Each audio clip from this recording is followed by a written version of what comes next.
Olá pessoal, seja muito bem-vindo ao podcast da plataforma Redigir. Hoje aqui a gente vai falar sobre o seguinte tema: a questão dos moradores em situação de rua no Brasil contemporâneo. No primeiro bloco a gente vai falar sobre o tema, sobre os argumentos com os quais a gente pode trabalhar para essa dimensão do projeto textual, sobre repertório sociocultural e tese, o ponto de vista a ser defendido na dissertação. No segundo bloco, a gente adentra essa discussão e fala mais pormenorizadamente a respeito dos argumentos possíveis para o enfrentamento deste assunto. E no terceiro e último bloco, a gente fala sobre proposta de intervenção social. Antes de a gente começar, fica já o convite para que você assine o nosso podcast no seu tocador de preferência. Então, vamos lá. Professora Gislaine, como que a gente pode apresentar este tema aos nossos alunos para que eles possam ter uma ideia aí a respeito da introdução? Olá, Gustavo. Olá, alunos da plataforma Redigir. É sempre um prazer estar com vocês. Gustavo, vou apresentar o tema no mesmo instante em que já vou citar um repertório colhido da literatura. Para discorrer sobre a questão dos moradores de rua, o poema O Bicho, de Manuel Bandeira, pode ser revisitado. Alguma coisa como: vi ontem um bicho catando comida entre os detritos. O bicho era um homem. Infelizmente, Gustavo, para além da poesia da primeira metade do século XX, o Brasil enfrenta diversos problemas socioeconômicos, entre os quais a vulnerabilidade dos moradores de rua. Muito bem, feita a apresentação do tema, inclusive já com esse repertório muito pertinente à discussão, vamos aos argumentos. Com que ideias os alunos podem trabalhar para enfrentarem essa questão? Gustavo, eu vou citar aqui 2 argumentos. Primeiro, falta de políticas públicas que assegurem os direitos constitucionais a todos os brasileiros, entre os quais, como eu disse, o direito à moradia. E, num segundo instante, vou falar sobre a desigualdade social que remonta ao Brasil colônia. Com esses argumentos, a gente pode também já dar encaminhamento à tese, que é o ponto de vista que precisa ser expresso na introdução a respeito do tema, do assunto sobre o qual a gente está falando. Exato. Em se tratando de direitos constitucionais, a sociedade precisa se mobilizar e cobrar não só o cumprimento das leis, como também a efetivação das promessas feitas em sede de campanhas eleitorais. Muito bem, passamos então ao segundo bloco, no qual a gente tratará mais pormenorizadamente a respeito das discussões. Professora, de acordo com a Constituição Federal, no artigo 6º, são direitos sociais, entre tantos outros direitos, a moradia. O Instituto de Pesquisa Econômica Aplicada aponta que em 2020, em março de 2020, havia mais de 221 mil moradores em situação de rua no Brasil. Como então justificar, ou pelo menos explicar aos nossos alunos essa situação tão antagônica? Gustavo, há estimativas muito pouco sólidas quando se precisa quantificar os moradores em situação de rua, por motivos até bastante óbvios. Falamos de uma população que não tem localização certa, que vive como que às escondidas, que quando é encontrada, quase sempre no período noturno, se recusa a dar entrevista. A todas essas dificuldades logísticas, soma-se o fato de considerável parte dos moradores em situação de rua fazer uso de entorpecentes e sofrer, por vezes, de algum transtorno mental. De fato, há complexidades no estabelecimento dessa estimativa, né? Mas a pergunta permanece: como justificar esse sem número de moradores de rua frente à legislação que garante moradia aos brasileiros? O direito à moradia e as condições habitacionais mínimas para que se possa falar em morar com dignidade. Por exemplo, saneamento básico, acesso a deslocamento, serviços de escola, postos de saúde, etc, etc. Tudo isso compete à União, aos estados e aos municípios.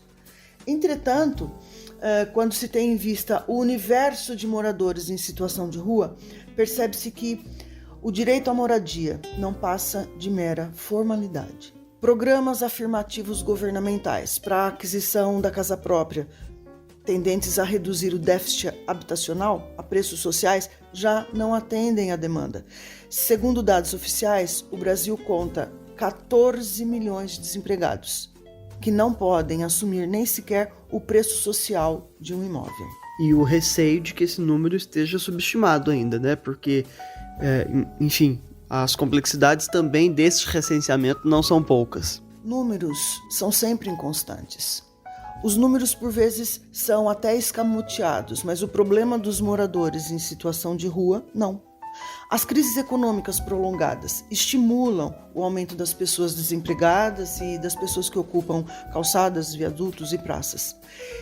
E entre tantas violações aos direitos humanos, a falta de moradia é fator que expõe escancaradamente a ineficiência das políticas públicas e a evidente omissão do Estado, que parece não se incomodar, pelo menos não como deveria, com essa marginalização. E desse modo, tais pessoas estão, sim, sempre às margens da sociedade, de tudo que a ela está implicado. Por exemplo, educação, saúde, alimentação, lazer, transporte e muitos etc. E tudo isso, além de estar assegurado na Constituição, também é reiteradamente prometido em campanha eleitoral, né? Tem esse aspecto aí para a gente considerar. Moeda de campanha eleitoral, é isso aí. Gustavo, não é tão fácil falar a respeito das estratégias político-econômicas para a erradicação da pobreza, da desigualdade social. E nem esse é o objetivo desse nosso bate-papo. O que é fácil falar, porque está ao nosso alcance, porque pode ser visto a olhos nus, é que a população em situação de vulnerabilidade social é, sim, moeda de campanha. Bom, a maior parte dos brasileiros vota sem conhecer o plano de governo do candidato, né? Tem uma questão aí que é de educação básica mesmo. Bem lembrado, Gustavo. E se não conhecem plano de governo, não sabem o que é responsabilidade eleitoral, estelionato eleitoral, nem as consequências que essa desatenção vem trazendo para a própria população. Para não tangenciarmos o assunto, o que eu pondero aqui é o seguinte: se determinado candidato prometeu, em sede de campanha eleitoral, diminuir a população em situação de rua, como justifica, ano após ano, a população de rua aumentar sensivelmente? Pois é, e aí ano após ano a gente vai observando que essas promessas eleitorais acabam se restringindo ao plano do discurso mesmo apenas. Prometem, não cumprem. E daí? Quem os elegeu? Nós. A quem cabe a cobrança? A nós mesmos. E esse cenário é corriqueiro no país. Promessas falaciosas, silêncio do eleitor e, o que é pior, reeleição daqueles que terminaram o mandato com dívidas aos eleitores. Isso quer dizer que o problema da população em situação de rua, em certa medida, é compartilhado, né? A gente também tem aí um grau de responsabilidade sobre esse fenômeno. Gustavo, ainda que o nosso posicionamento seja uma utopia, o problema é de todos nós e as consequências também. Aumento da dependência de drogas, dos transtornos mentais, de certo modo, da violência. Aumento, inclusive, do desemprego. Já vamos mencionar. Há hoje pessoas com qualificação profissional específica nas ruas. Veja bem, como ela vai se habilitar a uma vaga de emprego se ela não tem endereço fixo? É verdade, que fique claro que existem muitas motivações para alguém passar a ocupar as ruas, não é? Não significa que as que a gente elegeu aqui sejam as únicas. As complexidades aqui também são inumeráveis. Levantamentos recentes nos dão conta de que problemas familiares, desemprego, doenças mentais, tudo isso pode levar pessoas à situação de rua. Há ainda aqueles que foram despejados, não conseguiram pagar os aluguéis. Há os desabrigados, a chuva levou a casinha em que moravam e então. Professora, você disse que a situação que aqui discutimos remonta ainda à colônia, quer dizer, não é de hoje que as dificuldades pelas quais passam as pessoas no Brasil estão colocadas no nosso dia a dia. Gustavo, tudo isso é reflexo de um processo histórico. A época do Brasil colonial, houve significativa distribuição de riqueza a poucos, como sabemos, o que condenou um sem número de nativos à quase mendicância. Essa disparidade foi elemento decisivo na formação do Brasil pós-independência, do Brasil pós-abolição, em que as disparidades sociais tornaram-se mais sensíveis, mais evidentes, culminando na invisibilidade das pessoas em situação de rua, tais pessoas completamente à margem da dignidade humana. É lamentável anotar que, por faltarem políticas afirmativas de acolhimento aos desvalidos sociais, muito embora contemos mais de 70 anos de O Bicho, ainda deparamos com homens catando comida entre os detritos. Há ativistas sociais, professora, que defendem a ideia de que a população de rua devesse ocupar os imóveis desocupados. E aí, qual que é a sua opinião sobre isso? Serviria como proposta de intervenção social, de repente? Imóveis de quem, Gustavo? Meu ou seu? Ou imóveis do município, do estado? Veja bem, existem imóveis fechados, imóveis desses projetos para aquisição de casa própria. Comumente temos notícia de que são invadidos, depredados. Esses sim, poderiam ser ocupados. Mas há imóveis também que são de fato desocupados, abandonados pelos donos e que não pagam os seus devidos impostos ao poder público, e é sobre esses imóveis também que boa parte desses movimentos reivindicam a ocupação. Mas há abrigos destinados a essas pessoas também em situação de rua, não é, professora? Sim, abrigos ou depósitos de moradores em situação de rua, vamos falar a verdade. E esses moradores, eles não são menos brasileiros do que nós. Eles precisam morar dignamente, precisam ter um endereço fixo, ter assistência médica, psiquiátrica, precisam tomar banho, comer, dormir, levantar cedo, procurar emprego, voltar a pertencer à cadeia produtiva. Inclusive pagar imposto, né? É verdade, inclusive pagar impostos, recuperar a autoestima, passar para o nosso lado e criticar os dispositivos legais que não saem do papel. Até quando os moradores em situação de rua funcionarão apenas como moeda de campanha eleitoral, Gustavo? Muito bem, passemos então ao terceiro e último bloco, no qual a gente vai falar sobre proposta de intervenção social. Como resolver, afinal, esse grave problema social no Brasil. Para o Enem, é preciso que se apresente neste parágrafo conclusivo agente, ação, modo, meio, efeito e o detalhamento de pelo menos um desses elementos válidos.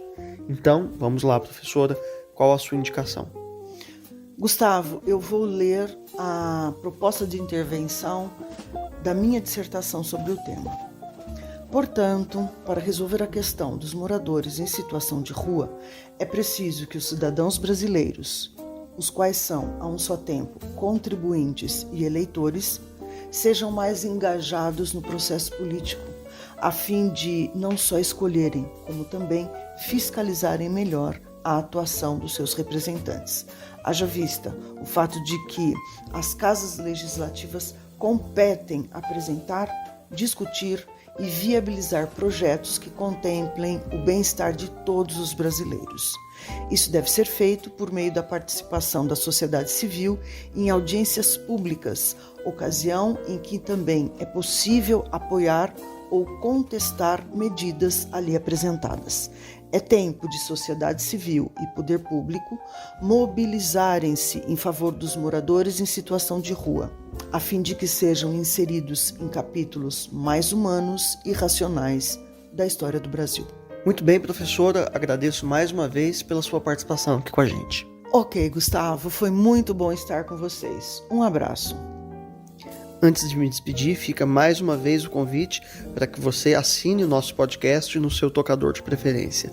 Ao fazer essa redação, quando ela chegar aí corrigida no seu aplicativo, não deixe de frequentar os nossos percursos de aprendizagem, nos quais há tópicos de gramática, listas de exercício e videoaulas sobre cada uma de suas dificuldades.